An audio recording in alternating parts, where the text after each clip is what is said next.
హరే కృష్ణ. హరే కృష్ణ అందరికీ.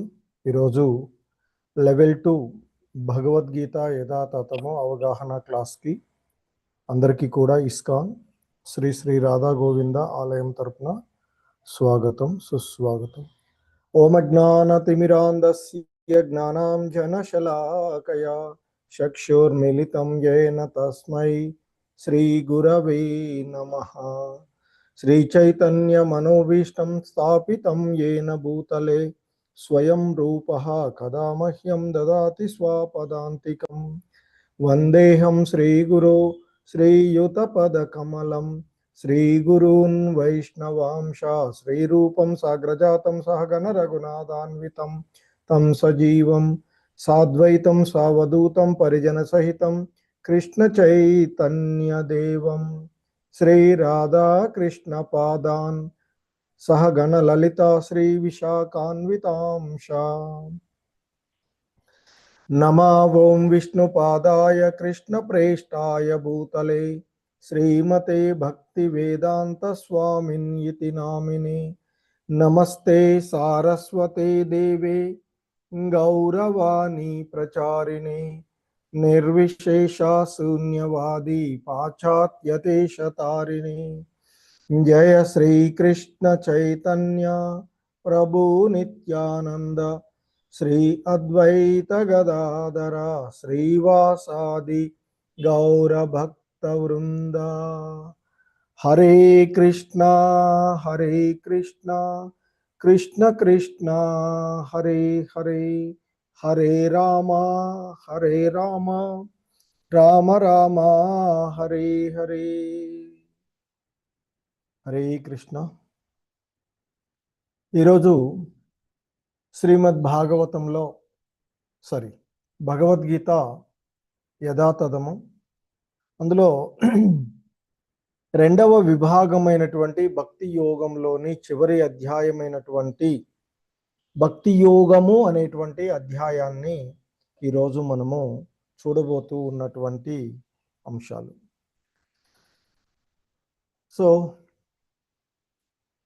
మరి పూర్వపు అధ్యాయమైనటువంటి విశ్వరూప దర్శన యోగము లేదా విశ్వరూపము అనేటువంటి ఆ అధ్యాయంలో శ్రీకృష్ణ భగవానుడు భక్తి యోగము లేదా ఆ భగవానుడి యొక్క ద్విభుజ శ్యామసుందర రూపము నాకు భక్తియుక్త సేవ వనరించుటయందు ఉన్నటువంటి ప్రాముఖ్యతను వివరించినటువంటిది. అలాగే ఇక సర్వ అవతారాలకు కూడా శ్రీకృష్ణ భగవానుడే మూలము అనేటువంటి అంశము ఆ గడిచినటువంటి అధ్యాయంలో మనము చూసినటువంటిది. ఆ విధంగా జరిగినటువంటి ఆ అంశాలన్నిటినీ కూడా అర్జునుడు భగవంతుని యొక్క విశ్వరూపాన్ని దర్శించుకుని తరువాత ఆ ద్విభుజ శ్యామసుందర రూపాన్ని, ఎందుకంటే కృష్ణుడి యొక్క ద్విభుజ రూపమునందలి అదే అత్యున్నత ఆధ్యాత్మిక అనుభూతి అగును అనేటువంటి విషయాన్ని మనకి చివరికి తెలిసినటువంటిది. అన్ని రూపాలు ఉన్నప్పటికీ కూడా ద్విభుజ శ్యామసుందర రూపము మరి ఆధ్యాత్మిక అనుభూతికి మరి అది అత్యున్నతమైనటువంటి మార్గమని పునరుద్ఘాటించినటువంటి అంశము. ఇక ఈ అధ్యాయంలో 2 తరగతులుగా విభజించబడినటువంటి సాకారులు నిరాకారులు వారి గురించి అర్జునుడి యొక్క ప్రశ్న, దానికి శ్రీకృష్ణ భగవానుల వారి యొక్క సమాధానము ఈ భక్తి యోగము అనేటువంటి అధ్యాయంలో మనం చూడబోయేటువంటిది. ఇది చిన్న చాప్టరు. ఇందులో మనకి 20 శ్లోకాలు మాత్రమే ఉన్నటువంటిది. అందులో మొదటి శ్లోకంలో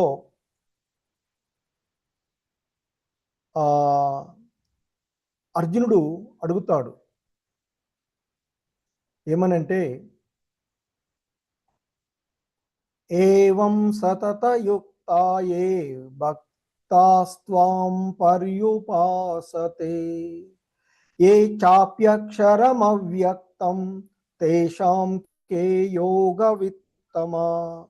సతతము నీ యొక్క భక్తియుత సేవలో నిమగ్నమయ్యేటువంటి అని అడుగుతున్నారు. ఎల్లప్పుడూ నీ యొక్క భక్తియుత సేవలో నెలకొనేటువంటి భక్తులు మరియు అవ్యక్త నిరాకార బ్రహ్మమును ఆరాధించేటువంటి వారు అనేటువంటి ఇరువురిలో ఎవరు యోగ పరిపూర్ణులుగా భావించబడతారు అనేటువంటిది ఇక్కడ అర్జునుడి యొక్క ప్రశ్న. ఆయన అడుగుతున్నాడు, శీఘ్రమే నిన్ను పొందటానికి యోగాభ్యాసము ఆచరించుటకు ఇందులో ఎవరు ఉత్తములు అంటే సతతము నీ యొక్క భక్తియుత సేవలో నిలుకునేటువంటి ఆ సాకారవాదుల లేదా అవ్యక్త నిరాకార బ్రహ్మమును ఆరాధించేటువంటి ఉపాసించేటువంటి మరి ఆ నిరాకారవాదుల ఈ ఇరువురిలో ఎవరు యోగ పరిపూర్ణులు అంటూ అర్జునుడు అడిగినటువంటి ప్రశ్న. ఎందుకంటే ఆ పరతత్వము యొక్క అనుభూతి మనకి 3 రకాలుగా ఉంటుంది. ఒకటి బ్రహ్మజ్యోతిగాను, రెండవది పరమాత్ముడుగాను, మూడవది భగవానుడుగాను. సో శ్రీకృష్ణ భగవానుల వారు పరమసత్యము, the supreme personality of Godhead. ఆ పరమసత్యము అనేటువంటిది బ్రహ్మంగాను, పరమాత్మగాను, భగవానుడుగాను మనకి అనుభూతి అయ్యేటువంటిది. సో మరి ఏంటి బ్రహ్మజ్యోతి అంటే ఇంపర్సనల్ ఆల్ పరవశ స్పిరిట్. ఇక్కడ సన్షైన్ లాగా మనం అనలాగ్ చూసినట్లయితే అంటే ఈశ్వరుని యొక్క సర్వవ్యాపకమైనటువంటి స్వరూపమే ఈ బ్రహ్మజ్యోతి అని చెప్తారు. అంటే సూర్యకాంతి లాగా.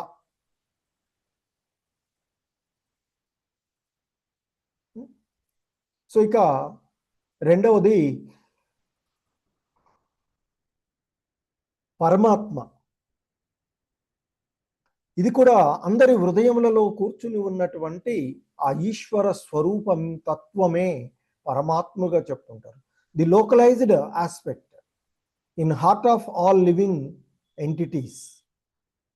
అంటే సూర్య ఉపరితలం లాగా భావించవచ్చు.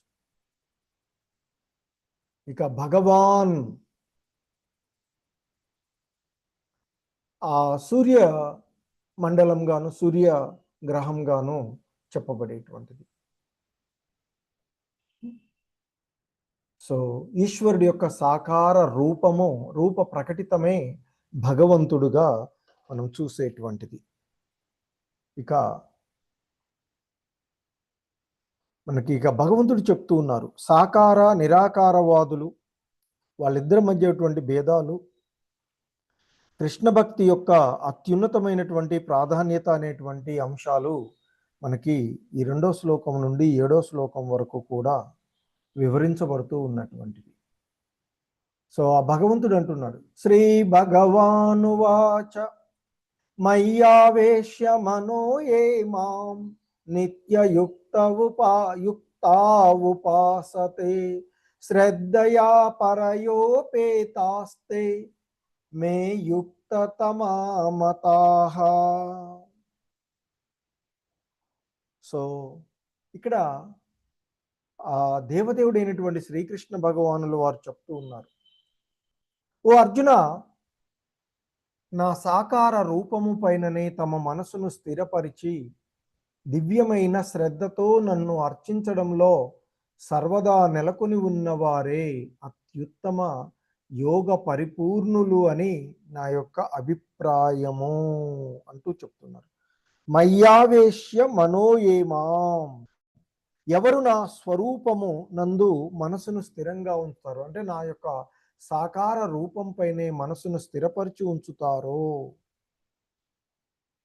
దివ్యమైన శ్రద్ధతో నన్ను అర్చించడంలో సర్వదా నెలకొని ఉంటారో, సదా నన్ను ఉపాసించడం యందు నియుక్తులై ఉంటారో, శ్రద్ధయా పరయోపేతాస్తే అంటూ చెప్తున్నారు. సో దివ్యమైన శ్రద్ధతో కూడిన వారై తేమే యుక్తతమ మతాహ, వారు యోగమునందు మిక్కిలి పరిపూర్ణులైన వారని భావింపబడతారు అంటూ చెప్తూ ఉన్నటువంటి.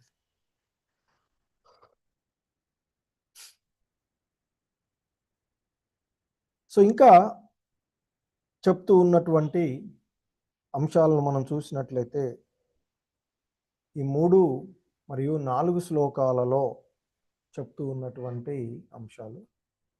సరళదేవి మాతాజీ. హరే కృష్ణ.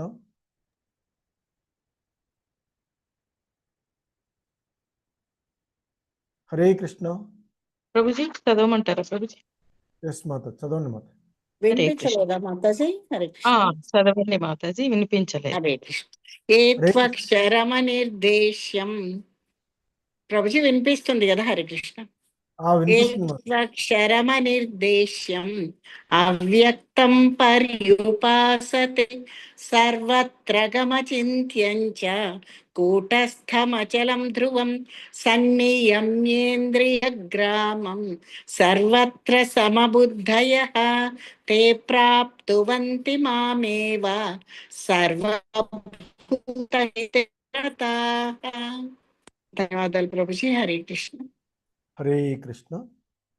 సో భగవంతుడు పూర్వపు శ్లోకంలో సతతము ఆయన యొక్క భక్తియుత సేవలో తగిన రీతిగా నియుక్తులైనటువంటి వారు యోగ పరిపూర్ణులుగా చెప్పి ఇంకా చెప్తూ ఉన్నారు ఇందులో. అంటే శ్రీకృష్ణుని ఇక్కడ చెప్తూ అవ్యక్త అంటే ఆ తత్వమైనటువంటి నిరాకార భావనను ఉపాసించేటువంటి వారి యొక్క గమ్యాన్ని ఈ శ్లోకంలో చెప్తున్నారు.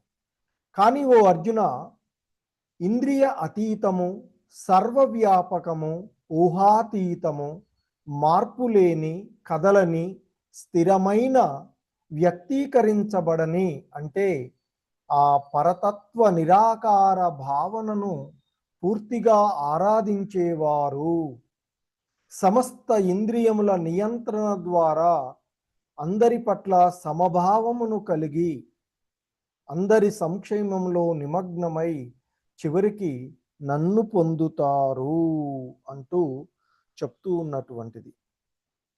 అంటే నిరాకారవాదులు కూడా అంత్యమున శ్రీకృష్ణుని పొందగలిగినట్లుగా ఇక్కడ చెప్తూ ఉన్నారు. అంటే మనసును స్థిరపరచుకొని సదా ఆ భగవంతుణ్ణి ఉపాసించడి సాకారవాదు భక్తులు కృష్ణుని పొందడము ఉత్తములని ఇంతకుముందే చెప్పినట్లు చెప్తూ ఉన్నటువంటిది. కానీ వీళ్ళు కూడా పొందుతారు చివరికి. అంటే ఇది కొంచెం కష్టంతో కూడుకున్నటువంటి విషయంగా మనము ఇక్కడ తెలుసుకునేటువంటిది. ఎవరైతే సర్వులయడ సమభావంతో కలిగి ఉంటారో వారు కూడా అంత్యమున నన్ను తప్పక పొందుతారు అనేటువంటిది ఆ భగవంతుడు చెప్తూ ఉన్నటువంటి విషయం. కాకపోతే ఈ నిరాకార విధానంలో ఎందుకంటే శూన్యంలోనికి చూస్తూ ఏదో ఒక శ్యామసుందర ఒక స్వరూపాన్ని ఏర్పరచుకోకుండా ఉండేటువంటిది కష్టము అనేటువంటిది ఇక్కడ తెలుస్తుంది. ఎందుకంటే ప్రయత్నం చేస్తాము బట్ నాట్ ష్యూర్. సో అందుకే ఇక్కడ చెప్తున్నారు. వైఎస్ లక్ష్మీమాత చదవండి. హరే కృష్ణ ప్రభుజీ. క్లేశోధికతరస్తేషాం అవ్యక్తాసక్తచేతసాం అవ్యక్తా హి గతిర్దుఃఖం దేహవద్భిరవాప్యతే. హరే కృష్ణ ప్రభుజీ. సో ఇంతకుముందు చెప్పినట్లుగా ఆ భగవంతుని ఆశ్రయించినటువంటి నిరాకారవాదులు ఎవరైతే ఉన్నారో, ఎవరైతే అవ్యక్త తత్వమైన నిరాకార భావనను, ఇంద్రియాతీతను, అనిర్వచయమును, సర్వవ్యాపకము, అచింత్యము, మార్పులేని, నిశ్చలము, స్థిరమైనది ఆ సర్వ ఇంద్రియాలను నిగ్రహించుకునేటువంటి వారు సర్వజీవుల ఎడ సమత్వ భావంతో ఉన్నప్పుడు అంత్యమున నన్ను పొందుతారు అని చెప్పారు. కానీ ఇక్కడ చెప్తూ ఉన్నటువంటిది ఏంటంటే, మరి ఆ పరమ పురుషుని యొక్క అవ్యక్త నిరాకార తత్వము పట్ల మనసు ఆసక్తమైనటువంటి వారికి, అంటే ఆ నిరాకారవాదులకు పురోగతి అనేటువంటిది చాలా కష్టంతో కూడి ఉంటుంది. ఆ విధానంలో పురోగతి సాధించడము దేహదారులకు ఎల్లప్పుడూ కష్టమే అంటూ చెప్తూ ఉన్నటువంటిది. ఎందుకంటే ఆ భక్తి యోగము, ఇక్కడ జ్ఞాన యోగం చూస్తున్నప్పుడు ఆ దేవదేవుని యొక్క అవ్యక్త అచింత్యము అయినటువంటి నిరాకార తత్వ ఆ మార్గమును అనుసరించడి ఆధ్యాత్మిక వాదులు వారి యొక్క సమూహం ఏదైతే ఉందో వారిని జ్ఞానయోగులు అని అంటారు. ఇక సంపూర్ణ కృష్ణ చైతన్యంలో దేవదేవుని భక్తియుత సేవయందు నెలకొనేటువంటి వారు ఆ ఆధ్యాత్మిక వాదులు ఎవరైతే ఉన్నారో వారు భక్తి యోధులుగా చెప్పబడేటువంటిది. మరి వాస్తవానికి ఆ దేవదేవుని మాదిరిగానే జీవులన్నీ కూడా సచ్చిత్ ఆనంద స్వరూపమే. కానీ మరి ఆ జ్ఞానయోగం చేత దేహదారి తన సహజమైనటువంటి స్వభావం యొక్క ఆ శాశ్వతమైన మరియు జ్ఞానపరమైనటువంటి అంశాలను అనుభూతి చెందుతూ ఉంటుంటాడు. కానీ ఆ ఆనందకరమైనటువంటి అనుభూతి కేవలము భక్తి యోగము చేతనే పొందగలుగుతున్నారు. అదియే భక్తుని యొక్క సహజమైనటువంటి అత్యంత సహజమైనటువంటి సరళమైనటువంటి విధానము అంటూ చెప్తూ ఉన్నటువంటిది. కనుకనే ఈ నిరాకార తత్వము పట్ల ఆసక్తులైనటువంటి ఆ నిరాకార వాదులు, ఆ జ్ఞాన యోగులు ఎవరైతే ఉన్నారో ఈ ఆధ్యాత్మిక అనుభూతిని పొందడం అనేది కొంత కష్టంతో కూడుకున్నటువంటిదిగా చెప్పబడుతూ ఉన్నటువంటి అంశాన్ని మనము ఇక్కడ చూస్తూ ఉన్నటువంటిది. హరే కృష్ణ. ఎవరైనా చదువుతారా? వైఎస్ లక్ష్మి మాత చదువుతారా? ఇంకా చదువుతాను ప్రభుజీ. హరే కృష్ణ ప్రభుజీ. ఏ తు సర్వాణి కర్మాణి మయి సన్యస్య మత్పరాః అనన్యేనైవ యోగేన మాం ధ్యాయంత ఉపాసతే తేషామహం సముద్ధర్త మృత్యు సంసార సాగరాత్ భవామి న చిరాత్ పార్థ మయ్యావేశిత చేతసాం. హరే కృష్ణ ప్రభుజీ. ధన్యవాదాలు ప్రభుజీ. సో ఇంకా చెప్తున్నారు, కానీ ఓ అర్జున,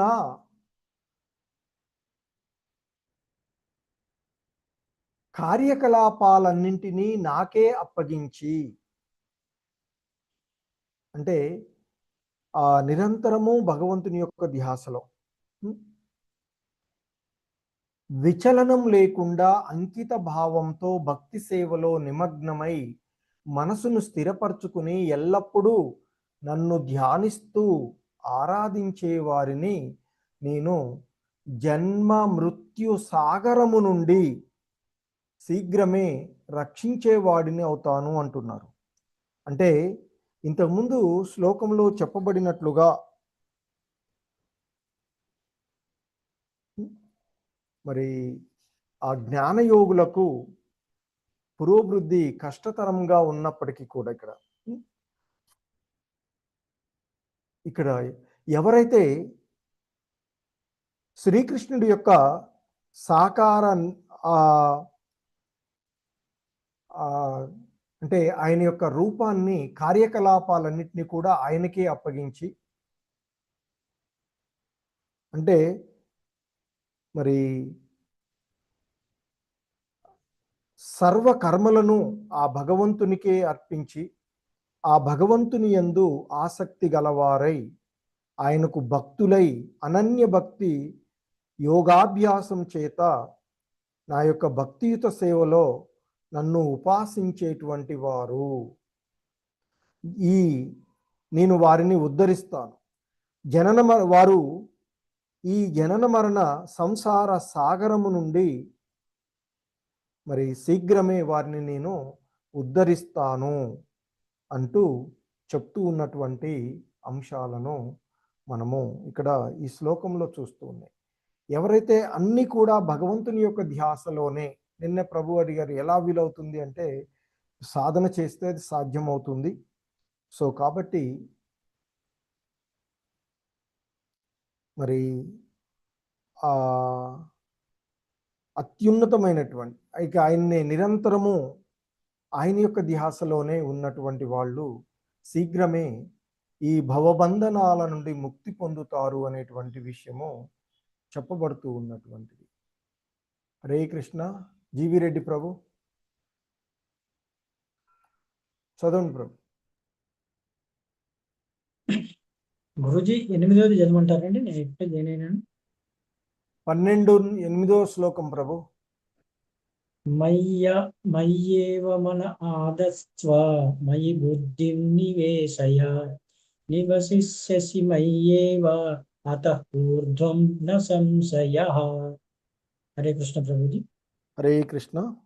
సో ఇక్కడ ఆ దేవదేవుడైనటువంటి శ్రీకృష్ణ భగవానుల వారు భక్తి యొక్క ఔన్నత్వ స్థానాన్ని దాన్ని ఔన్నత్యాన్ని స్థాపించిన పిమ్మట ఇక్కడ మరి భక్తిలో ఉన్నటువంటి వివిధ స్థాయిలను ఆయన వివరిస్తూ ఉన్నటువంటిది. ఇక్కడ అవరోహణ క్రమంలో అత్యున్నతమైనటువంటి స్థితి నుండి, అంటే అనన్య భక్తి నుండి ఆయన చెప్తూ ఉన్నటువంటిది.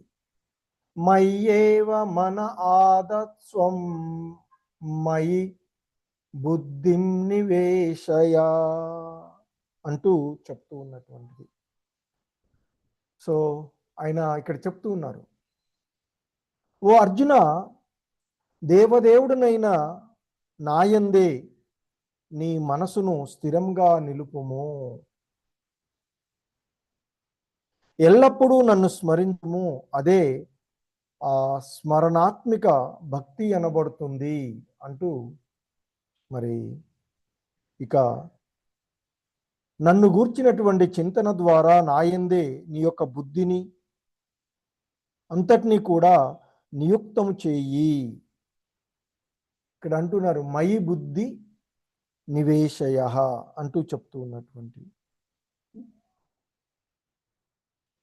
సో మరి ఇక్కడ ఆ విధంగా చేయడం వల్ల నాయందే నీవు నిస్సంశయంగా, అందుకే చెప్తున్నారు, నీవు నిస్సందేహంగా నాలోనే ఎల్లప్పుడూ వసిస్తావు అంటూ చెప్తుంది. అంటే అనన్య భక్తి, విశుద్ధ భక్తి, ఎటువంటి శ్రీల రూపగోస్వాముల వారు చెప్తారు, అన్యాభిలాషితా శూన్యం జ్ఞాన కర్మ అనావృత్య అంటూ, ఎటువంటి అభిలాష లేకుండా,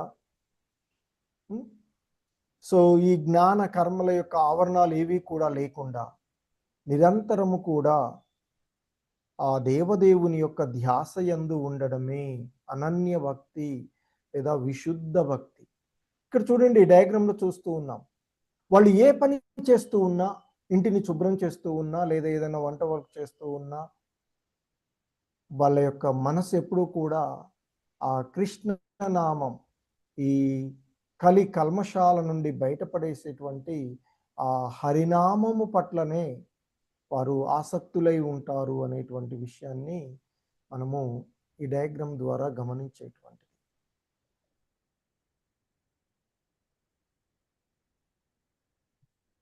సో మరి ఆ అవరోహణ క్రమంలో నిచ్చెనలో అత్యున్నతమైనటువంటి అనన్య భక్తి చెప్పిన తర్వాత ఇక సాధనా భక్తి గురించి చెప్తూ ఉన్నారు. అంటే భక్తి యొక్క వివిధ దశలలో సాధన భక్తి చెప్తూ ఉన్నటువంటి అంశము. హరే కృష్ణ. సరళది మాతాజీ. హరే కృష్ణ ప్రభుజీ. అథ చిత్తం సమాధాతుం న శక్నోషి మయి స్థిరం అభ్యాసయోగేన తతో మామిచ్ఛాప్తుం ధనంజయ. హరే కృష్ణ ప్రభుజీ. సో ఇక్కడ పూర్వపు శ్లోకంలో అనన్య భక్తి చెప్పి ఆ అనన్య భక్తియే అదే అంటే నిరంతరము ఆ శాస్త్ర నిర్దేశానుసారము ఆ భగవంతుని యందే ధ్యాసను కలిగి ఉండడమే మననాత్మిక భక్తి అని చెప్పబడినటువంటిది. సో అది మరి అంటే ఆ భగవంతుని ఎడ నిశ్చయంగా ఉండేటువంటి విషయంగా చెప్పబడింది. సో ఇక ఈ శ్లోకంలో సాధన భక్తి గురించి చెప్తూ ఉన్నారు. ఓ ధనంజయ, అర్జున, నీ మనసును విచలనం లేకుండా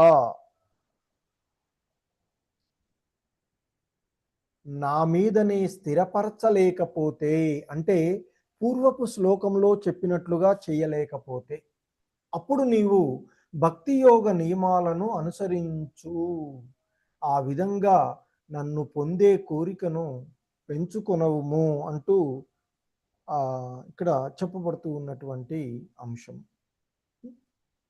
అంటే ఆయన చెప్తున్నారు, అర్జునుడి యొక్క మనసును ఎల్లప్పుడూ కూడా కృష్ణుడి యందే లగ్నం చేయటానికి ప్రయత్నం చేయించు అంటూ చెప్తూ ఉన్నటువంటిది.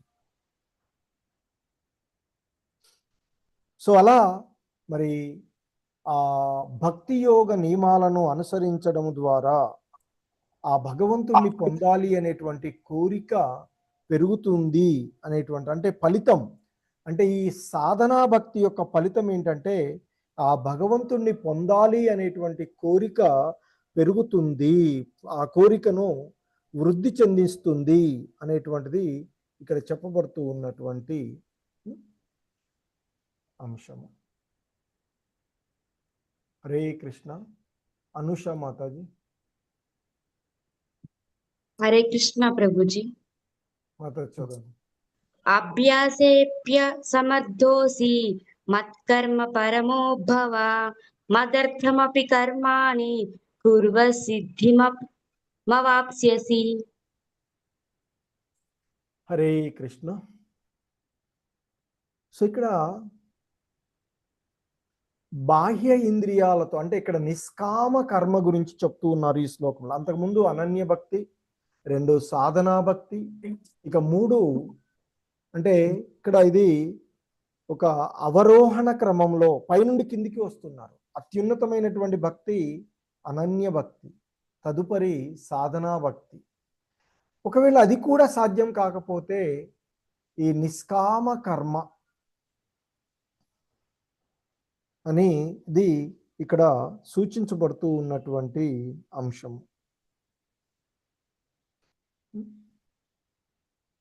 సో అదే ఇక్కడ చెప్తూ ఉన్నారు, భక్తి యోగ నియమాలను నీవు, అంటే 2వ శ్లోకం, అంటే మనకి ఇక్కడ 9వ శ్లోకంలో చెప్పబడినట్లుగా ఆ భక్తి యోగ నియమాలను కూడా నీవు అంటే అభ్యాసం చెయ్యలేకపోతే ఇక మరి ఈ బాహ్య ఇంద్రియాలతో, ఈ కర్మేంద్రియాలతో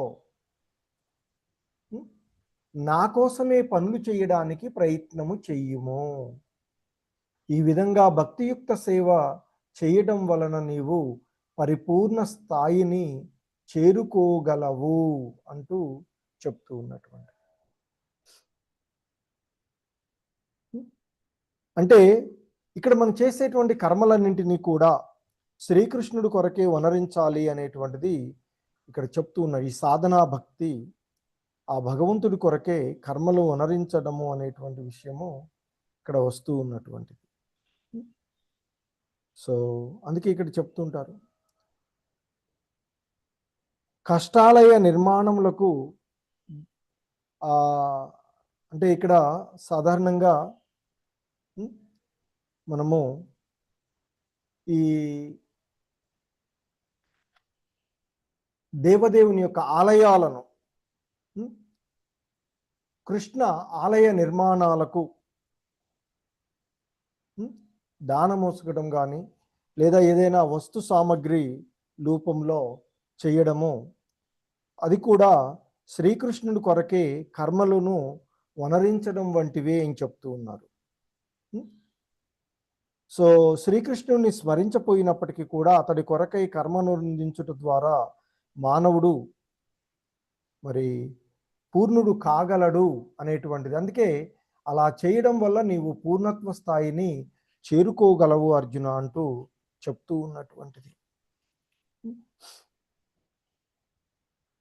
సో సాధారణంగా కృష్ణ చైతన్యంలో నిమగ్నమైనటువంటి వాళ్ళు తాను ఏదైనా సంపాదించినట్లయితే అది ఆధ్యాత్మిక విషయాల కొరకు ఖర్చు చేస్తూ ఉంటారు.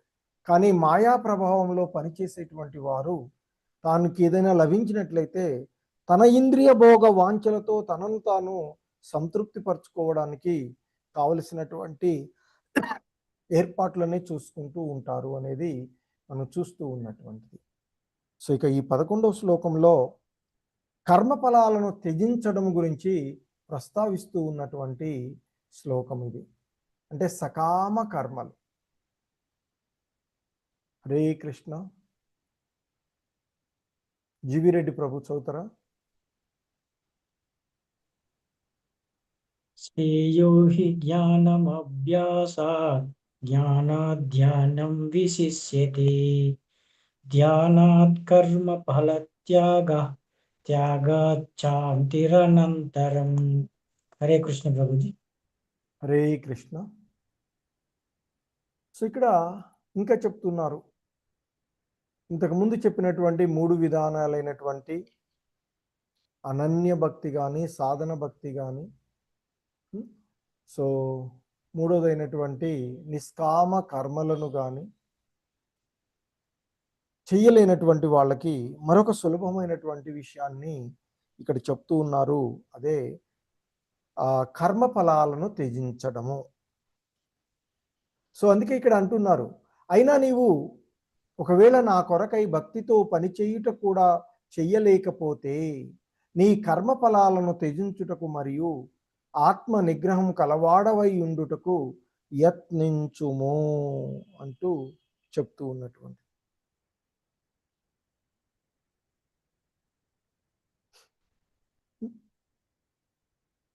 సో అభ్యాసం చేయడం, ఈ అభ్యాసం చేయడం ద్వారా జ్ఞానం లభిస్తుంది. జ్ఞానాన్ని కొనసాగిస్తూ ఉన్నట్లయితే అది ధ్యానంగా మారుతుంది. ఆ ధ్యానము తదుపరి త్యాగంగా మారుతుంది అనేటువంటి విషయాన్ని మనము ఇక్కడ చూడవచ్చు. అందుకే ఇక్కడ చెప్తున్నారు, మరి ఇంతకుముందు చెప్పినట్లుగా శ్రేయో హి జ్ఞానమభ్యాసాత్ జ్ఞానాధ్యానం విశిష్యతే ధ్యానాత్ కర్మ ఫల త్యాగః త్యాగాచాంతిరనంతరం. సో ఇంకా అవకాశం ఇస్తూ ఉన్నారు ఆ దేవదేవుడైనటువంటి శ్రీకృష్ణ భగవానుల వారు. ఈ అభ్యాసము కూడా నీవు చేయలేకపోతే, అయినను ఓ అర్జున, ఒకవేళ నీవు నా భావనలో అలా ఇంతకుముందు చెప్పినట్లుగా పని చేయలేకపోయినట్లయితే మరి జ్ఞానాన్ని పెంచుకోవడానికి ప్రయత్నం చెయ్యి.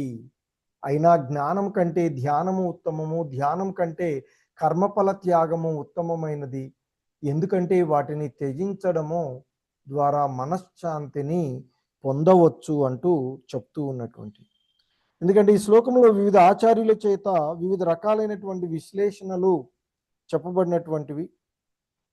అన్నీ కూడా భక్తి యోగం యొక్క శ్రేష్టతను స్థాపితం చేసినటువంటి అంశాలే. మరి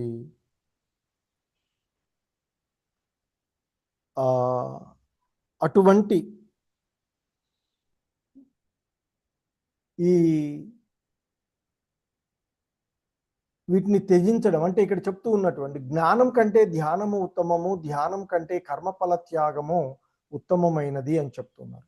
వాటిని వదిలివేయడం వల్లనే మనశ్శాంతిని పొందవచ్చు. అందుకే ఇక్కడ అభ్యాసం చేయాలి, అభ్యాసంతో జ్ఞానము, జ్ఞానంతో ధ్యానము, చివరికి త్యాగమైనటువంటి పరిస్థితికి.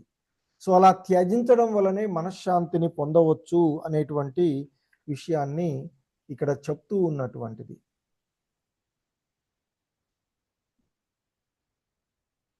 సో ఇక మనకి ఈ 13 మరియు 14 శ్లోకాలలో శుద్ధ భక్తుల గురించి చెప్తూ ఉన్నటువంటి అంశము.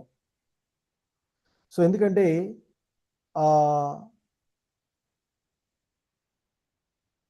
శుద్ధ భక్తులు అనేటువంటి వాళ్ళు ఏ విధంగా వాళ్ళ యొక్క ప్రవర్తన ఉంటుంది, ఏ విధంగా వాళ్ళు భక్తియుత భావనలో నెలకొంటారు అనేటువంటి అంశాలను మనము ఇక్కడ చూడవచ్చు. హరే కృష్ణ. చదవనా గురూజీ? అంటే ప్రభుజీ హరే కృష్ణ. చదవమంటారు ప్రభుజీ? ఈ అద్వేష్టా సర్వభూతానాం మైత్రః కరుణ ఏవ చ నిర్మమో నిరహంకారః సమదుఃఖ సుఖ క్షమీ సంతుష్టో సతతం యోగి యదాత్మా దృఢ నిశ్చయః మయర్పితం మనోబుద్ధి యో మద్భక్త సమే ప్రియః. హరే కృష్ణ ప్రభుజీ. హరే కృష్ణ. సో ఇక్కడ చెప్పబడుతూ ఉన్నటువంటి అద్వేష్ట సర్వభూతానాం అంటే సర్వజీవుల ఎడ ద్వేషము లేనివాడు. అంటే శత్రువు లేదా ద్వేషింపదగిన వానితో సహా అందరినీ కూడా మంచిగా ద్వేషం లేనటువంటి వాడుగా చెప్తూ ఉన్నారు.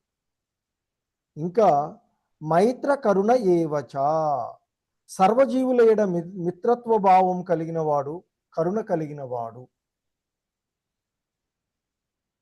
ఇంకా చెప్తున్నారు నిర్మమో నిరహంకార సమదుఃఖ సుఖ క్షమీ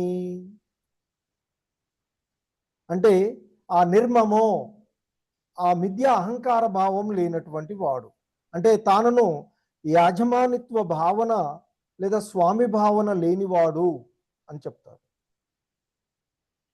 అహంకారం లేనివాడు అంటే ఈ శరీరం తానుగా గుర్తించినటువంటి వాడు. సమసుఖ దుఃఖ క్షమీ అంటే సుఖమునందు గాని దుఃఖమునందు గాని సమభావము కలిగినటువంటి వాడు, క్షమాగుణము కలిగినటువంటి వాడు.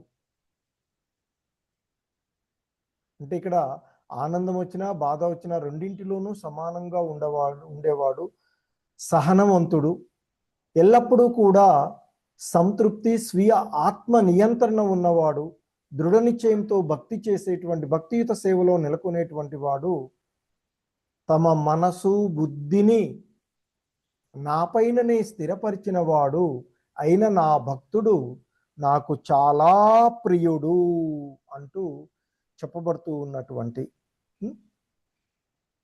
సో ఇక్కడ చెప్తూ ఉన్నారు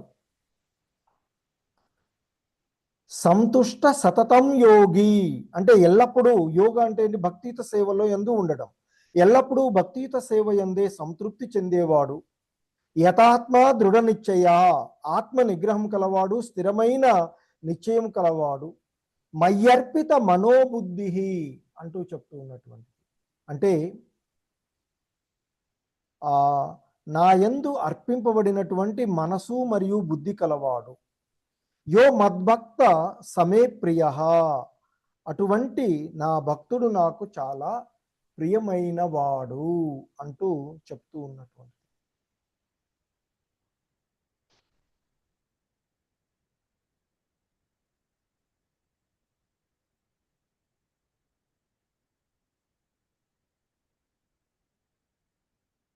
హరే కృష్ణ. జీవిరెడ్డి ప్రభు చదవండి.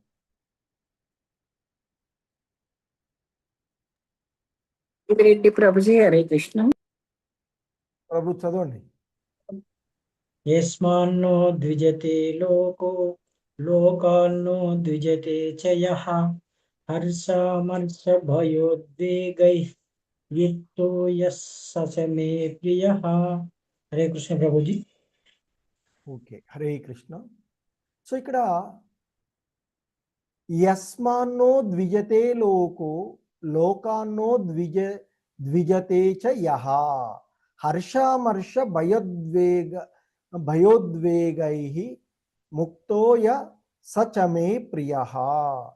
అంటే ఇక్కడ చెప్తున్నారు, యస్మాన్నో ద్విజతే లోకో, ఎవ్వనికి కష్టము కలిగించని వాడు, ఎవరిని బాధ పెట్టని వాడు.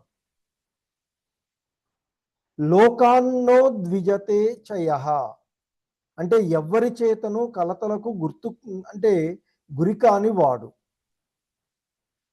హర్షామర్ష భయోద్వేగ,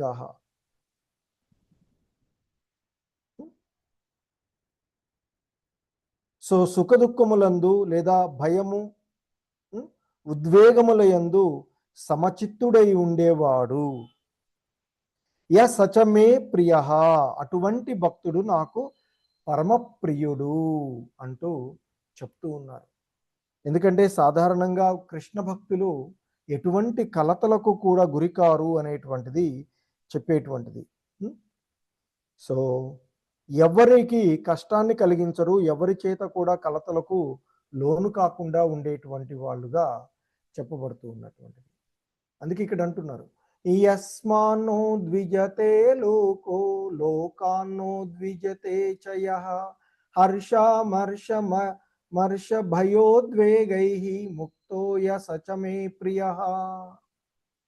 సో ఆ విధంగా ఏ ఒక్కరికి బాధ కలిగించని వాడు, ఎవ్వని చేత కూడా ఉద్వేగమునకు గురి కానివాడు, సుఖాల్లోనూ బాధల్లోనూ ఒకేలా ఉంటూ భయము ఆందోళన రహితంగా ఉన్నవాడు అయిన భక్తుడు నా భక్తుడు, నాకు చాలా ప్రియుడు అంటూ చెప్తూ ఉన్నటువంటి. ఎందుకంటే ఇక్కడ ఈ కృష్ణ భక్తులు ఎప్పుడూ కూడా కలత చెందరు అనేటువంటి అంశము మనకి ఇక్కడ చెప్పబడుతూ ఉన్నటువంటిది.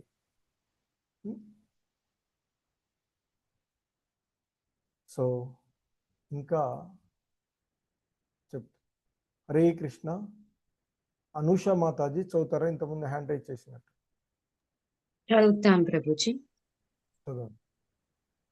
అనపేక్ష శుచిర్దక్ష ఉదాసీనో గతవ్యతః సర్వారంభ పరిత్యాగి యో మద్భక్తః సమే ప్రియః. హరే కృష్ణ, ధన్యవాదాలు మాత. సో ఇంకా చెప్తూ ఉన్నారు ఆయన, అనపేక్ష అంటే ఇక్కడ సాధారణంగా తటస్థుడు అంటే భౌతిక కోరికలు లేనివాడు అనేటువంటి అర్థం వస్తుంది. అంటే కర్మఫలాసక్తి లేనివాడు, అంటే సాధారణమైనటువంటి కార్యకలాపాలను ఆశ్రయించినటువంటి వాడు. శుచిహి అంటే పవిత్రుడు, దక్ష సమర్థుడును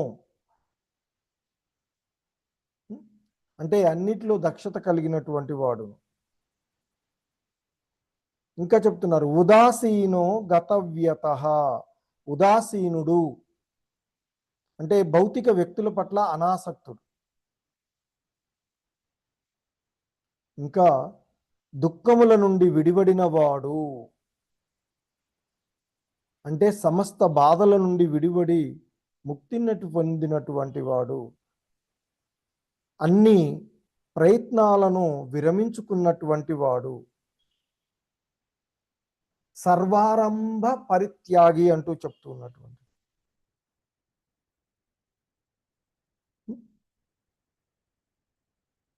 యో మద్భక్త సమే ప్రియ, అటువంటి భక్తుడు నాకు చాలా ప్రియుడు అంటూ చెప్పబడుతూ ఉన్నటువంటి అంశము. హరే కృష్ణ. సరళదేవి మాత చదవండి. హరే కృష్ణ ప్రభుజీ. యో న హృష్యతి న ద్వేష్టి న శోచతి న కాంక్షతి శుభాశుభ పరిత్యాగి భక్తిమాన్యః స మే ప్రియః. హరే కృష్ణ ప్రభుజీ. హరే కృష్ణ. సో ఇంకా చెప్తూ ఉన్నటువంటి అంటే ఆ భగవంతుని యొక్క భక్తుల యొక్క ముఖ్యంగా ఇక్కడ ఆ భక్తుల యొక్క స్థితిని చెప్తూ ఉన్నటువంటిది. యోన హృష్యతి నద్వేష్టి నశోషతి నకాంక్షతి. అంటే ఇక్కడ ఉప్పొంగి పోవడం కానీ దుఃఖించుట కానీ తెలియనివాడు అని అర్థం. అంటే ఏదైనా జరిగితే మంచిగా అనుకూలంగా ఉన్నప్పుడు ఉప్పొంగిపోవడము, తబ్బిబ్బిపోవడము, ఏదైనా బాధ కలిగినప్పుడు వెంటనే మరి ఇదేటువంటి, అంటే ఇక్కడ మామూలుగా ఉప్పొంగి కానీ దుఃఖించి కానీ లేదా శోకించుట కానీ భావించుట ఎరగని వాడు. అంటే ఎవరైతే లౌకిక సుఖాల పట్ల ఆనందించకుండా, ప్రాపంచిక కష్టాల పట్ల బాధపడకుండా, నష్టం జరిగినా కూడా బాధపడని వాడు.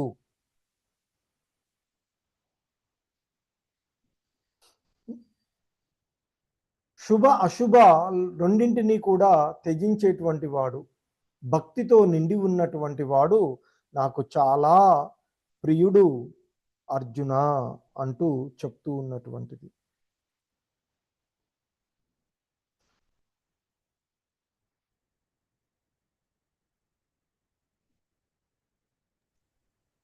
హరే కృష్ణ.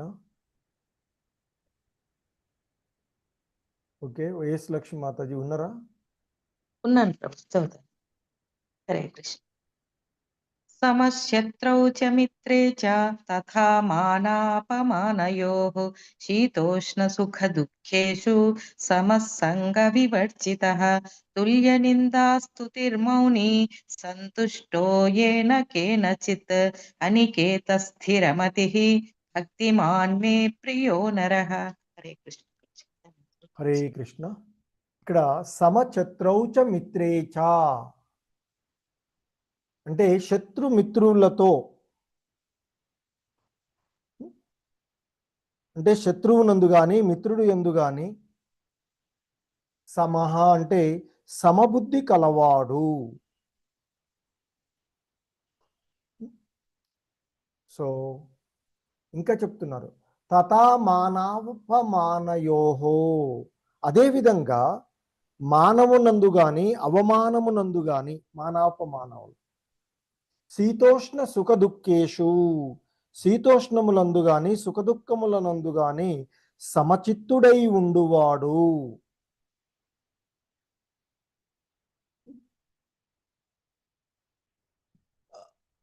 సమసంగ వివర్జిత అంటే సర్వసాంగత్య రహితుడు, సమబుద్ధి కలవాడు. ఇంకా చెప్తున్నారు తుల్య నిందాస్తుతి మౌని, ఆ నిందాస్తుతుల యందు సమబుద్ధి గలవాడు, మౌనంగా ఉండువాడు. అంటే ఇక్కడ అర్థము మౌనం అంటే మరి అనవసరమైనటువంటి విషయాలను మాట్లాడకుండా ఉండడమే మౌనం అంటారు.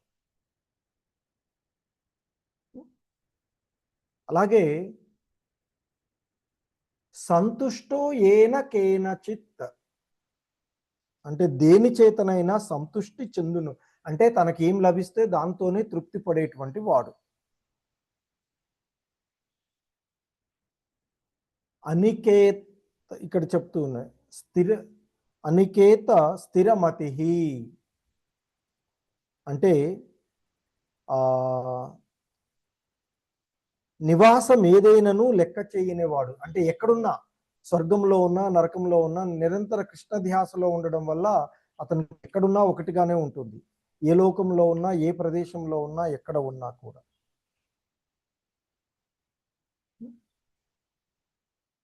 సో అంటే దేనితోనైనా సంతృప్తి చెందేవాడు, ఎవరిని పట్టించుకోనివాడు. ఇక్కడ చెప్పబడుతూ ఉన్నటువంటి ఎవరిని కూడా దేని చేతనైనా సంతృష్టి పొందేవాడు, స్థిరమైనటువంటి మనసు కలిగినటువంటి వాడు, ఆ భగవంతుణ్ణి పరమగమ్యంగా జ్ఞానంలో స్థిరపడి భక్తియుత సేవలో నిమగ్నమైనటువంటి మనుజుడంటే నాకు చాలా ప్రియము అంటూ ఆ భగవంతుడే ప్రకటిస్తూ ఉన్నటువంటి అంశాన్ని ఇక్కడ మనము చూస్తూ ఉన్నటువంటిది. హరే కృష్ణ. సో ఎందుకంటే ఆ భగవంతుని యొక్క భక్తులు ఎడ ఆయన ఎంతటి కరుణతో ఉంటాడో అనేటువంటిది అంబరీష్ మహారాజు గురించి, అలాగే దుర్వాస మునికి జరిగినటువంటి సంఘటన ద్వారా మనము తెలుసుకొనవచ్చు. సో ఇక ఈ అధ్యాయంలోని చివరి శ్లోకంలో ఈ విధంగా చెప్తూ ఉన్నటువంటి అంశము, హేతు ధర్మ్యామృతమిదం యతోక్తం పర్యుపాసతే శ్రద్ధదానమత్పరమ భక్తాస్తే తీవ మే ప్రియాః. సో ఇక కన్క్లూజన్గా చెప్తూ ఉన్నారు ఆయన, నన్నే పరమగమ్య అంటే భక్తి యోగము అనే ఈ అమృత మార్గమును అనుసరిస్తూ నన్నే పరమ లక్ష్యముగా పరమగమ్యముగా చేసుకుని పూర్తిగా భక్తిలో నెలకొని ఉండువాడు నాకు అత్యంత ప్రియమైనవాడు అంటూ ఇక్కడ చెప్పబడుతూ ఉన్నటువంటిది. ఎందుకంటే ఈ శ్లోకాల్లో మద్భక్త అలాగే భక్తిమాన్ అంటే భగవంతుని యొక్క భక్తియుత సేవ కొరకు వినియోగపడేటువంటి భక్తులను సూచించేటువంటిదిగా చెప్తూ ఉంటుంటారు. సో ఇక కన్క్లూజన్, ఏతు ధర్మ్యామృతమిదం, ఈ భక్తి యోగము మరి అనేటువంటి ఈ మార్గాన్ని అనుసరిస్తూ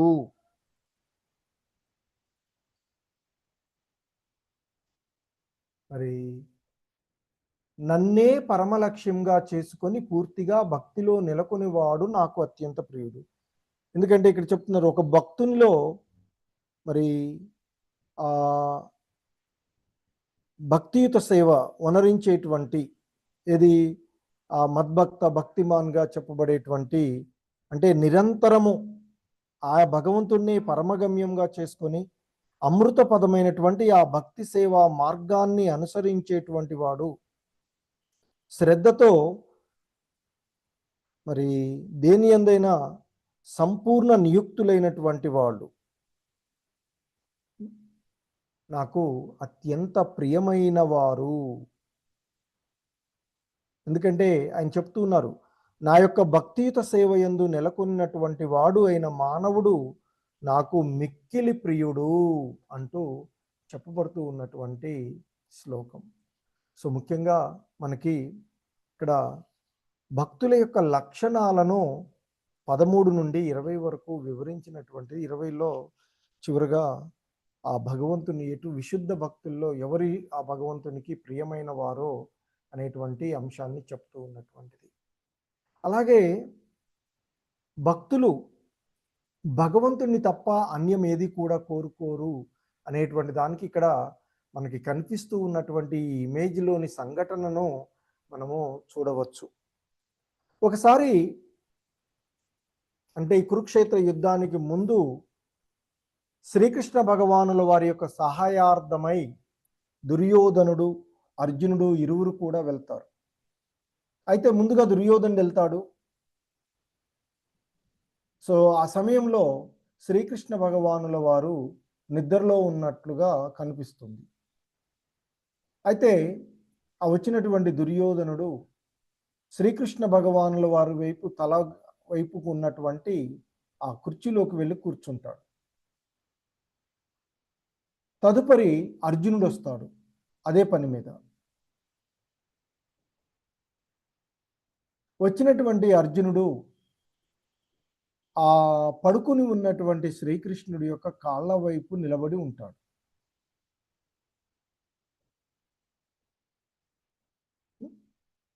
సో ఇక మరి కృష్ణ భగవానుల వారు లీలలు కదా, ఆయన నిద్రపోతూ ఉన్నట్లుగా కనిపిస్తుంది. వాస్తవానికి ఆయన నిద్రపోయేటువంటిది ఏమీ ఉండదు. సో అయితే ఆయన మేల్కొనగానే ఎదురుగా ఉన్నటువంటి అర్జున్ని చూసి, ఓ అర్జున ఎప్పుడొచ్చావు అర్జున అని అంటాడు. ఇంతలోకి పక్కన ఉన్నటువంటి దుర్యోధనుడు, ఏ కృష్ణ, నేను ముందు వచ్చాను కాబట్టి నన్ను మీరు ముందు పలకరించాలి. సో అయితే అప్పుడు కృష్ణ భగవానుల వారు, మరి నేను ముందుగా చూసింది అర్జునుడు, సో కనుక అర్జున్తో మాట్లాడతానంటే, అప్పుడు ఇక మరి ఎందుకు వచ్చారు ఇంతకు మీరిద్దరు అని అడిగితే, నీ యొక్క సైన్య సహాయం కోసం వచ్చాము మేము అంటూ ఇద్దరు చెప్తారు. మరి అయితే ఓకే, ఇలా వచ్చారా, మరి నేను ఇక్కడ యుద్ధం పట్టను అని చెప్పాను. అయితే మీరు నా దగ్గరికి సహాయార్థం వచ్చారు కాబట్టి నా దగ్గర ఉన్నటువంటి వాటిని 2 భాగాలుగా చేస్తాను. అందులో ఒక భాగము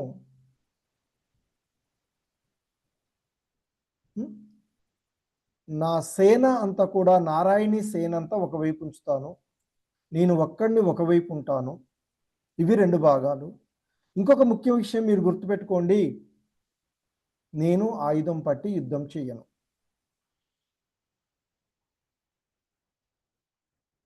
సో ఎప్పుడైతే శ్రీకృష్ణ భగవానుల వారు ఆ విధంగా అని ఆయన అంటారట కృష్ణుడు, సరే మీ ఇద్దరి యొక్క జగడం ఏ విధంగా ఉన్నా అర్జునుడు చిన్నవాడు కాబట్టి చిన్నవాడు కోరుకునే అవకాశం ఇద్దాము.